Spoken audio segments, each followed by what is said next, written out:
What does targeted mean? With 4 words and a calm, composed delivery on David Letterman's Netflix show, Caitlin Clark didn't just sidestep a media trap, she flipped the entire narrative.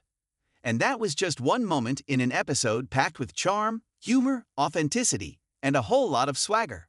Welcome to Caitlin Clark's world, where historic talent meets unmatched humility, and a marketing brain as sharp as her step-back three. Caitlin Clark just made her debut on David Letterman's Netflix show, and let's be honest, this wasn't just another talk show appearance. This was a cultural event. The buzz started when the two were spotted together at the legendary Long's Bakery in Indiana. The internet lost its mind, and the episode, it delivered. From the very first scene, Caitlin's sense of humor was front and center. As Letterman joked about buying out the bakery, "Get whatever you want, I got TV money," Clark laughed and played along, effortlessly blending Midwest charm with superstar charisma. But it wasn't all laughs and donuts. Once they hit the stage at Ball State University, the standing ovation she received wasn't just enthusiastic, it was electric. And then came the moment. Caitlin casually dropped a jaw-dropping story. During a scrimmage against Iowa's men's practice team, she once scored 22 points in 2 minutes. That's not a typo. 22 points. 2 minutes. Against a team of athletic, physical male players doing everything they could to stop her. Letterman, stunned, just stared. The crowd erupted. And somewhere, a WNBA scout probably fainted. But Clark wasn't flexing. She was just sharing the memory, almost surprised by it herself. "After like my 5th 3 in a row in, like a minute, I was like, oh my gosh, I couldn't believe it." That mix of killer instinct and total humility. It's the Caitlin Clark signature.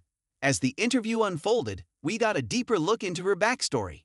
She talked about the three-point line her dad literally tore into their driveway so she could practice deep threes. She wanted it in the backyard, but the rent situation said no. So driveway it was. Spray paint, torn up concrete, hours upon hours of reps. That was where it all began. Not in some state-of-the-art gym, but on a patched-up piece of pavement in Iowa. And then came the oh my gosh game. The one that first made Letterman take notice. Iowa versus Michigan. Caitlin drops 4 threes in 6 minutes, scores 21 in the final stretch, nearly brings Iowa back. They lose, but the real win. Everyone watching realized what was happening. That was kind of like the oh my gosh moment, Caitlin said. "We made SportsCenter.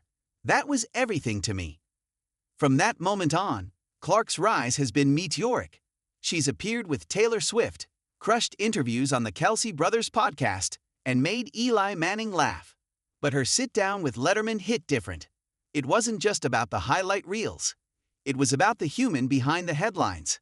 At one point, Letterman brought up the heated debate around whether Clark is being targeted in the WNBA. Her answer? What does targeted mean? That's not evasion, it's control. She acknowledged the physicality, respected the veterans, and made it clear, the WNBA is a level up. She's not complaining.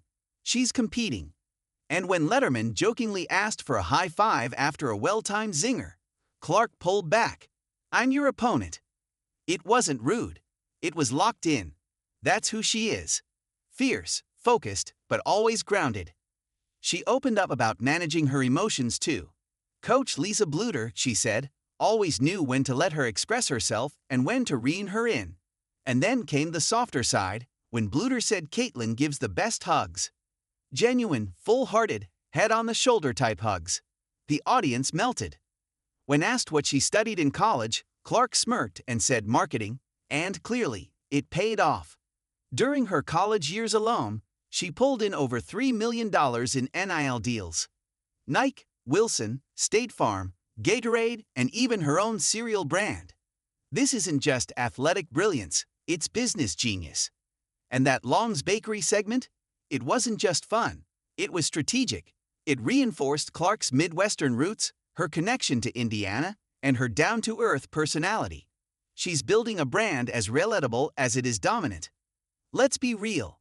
There is no one like Caitlin Clark. Not just in women's basketball, in sports. Nobody else moves the needle like she does. Nobody else merges transcendent talent, competitive fire, media savvy, and humility like she does. And no one else had the kind of impact she's having right now.